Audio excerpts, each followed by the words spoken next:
മറ്റുള്ളവരുടെ മുൻപിൽ തലകുനിക്കുക എന്ന് പറഞ്ഞു കഴിഞ്ഞാൽ അത്ര എളുപ്പമുള്ള ഒരു കാര്യമൊന്നല്ല.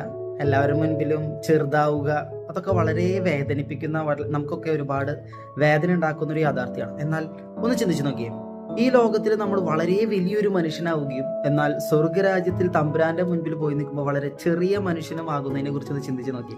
മത്തായിയുടെ സുവിശേഷത്തിൽ ഈശോ അതാണ് പറയുന്നത്, നിങ്ങൾ ഈ ലോകത്തിൽ ഒരുപക്ഷെ വലിയൊരു മനുഷ്യനായിരിക്കാം, എന്നാൽ സ്വർഗരാജ്യത്തിൽ നിങ്ങൾ ഈ ഒരു നിയമം പാലിച്ചില്ലെങ്കിൽ, ഈ ഒരു കാര്യം ശ്രദ്ധിച്ചില്ലെങ്കിൽ ചെറിയൊരു മനുഷ്യനായി മാറും. എന്താണെന്നല്ലേ സുവിശേഷം തുടർന്ന് വായിക്കുമ്പോൾ മനസ്സിലാകും. നിന്റെ സഹോദരൻ എവിടെയാണെന്നുള്ളൊരു ചോദ്യത്തിന് ഉത്തരം നിനക്ക് കിട്ടണം. നിന്റെ സഹോദരനുമായി നീ രമ്യതപ്പെടണം. നിന്റെ സഹോദരനുമായിട്ടുള്ള സ്നേഹബന്ധത്തിൽ നീ നന്നായി പോകുന്നുണ്ടെങ്കിൽ നീ സ്വർഗരാജ്യത്തിൽ വലിയവനായിരിക്കും. ഈ ഒരാഴ്ചയിൽ തമ്പുരാൻ നമുക്ക് തരുന്ന ഏറ്റവും വലിയ വചനം ഇതാണ്. നമ്മുടെ നഷ്ടപ്പെട്ടു പോയ ബന്ധങ്ങൾ, നമ്മുടെ നഷ്ടപ്പെട്ടു പോയ സഹോദരങ്ങളുമായി നമുക്ക് രമ്യതപ്പെട്ട് ഭൂമിയിൽ മാത്രമല്ല സ്വർഗരാജ്യത്തിലും തല കുനിക്കാതെ വലിയൊരു മനുഷ്യനായി നമുക്ക് മാറാം.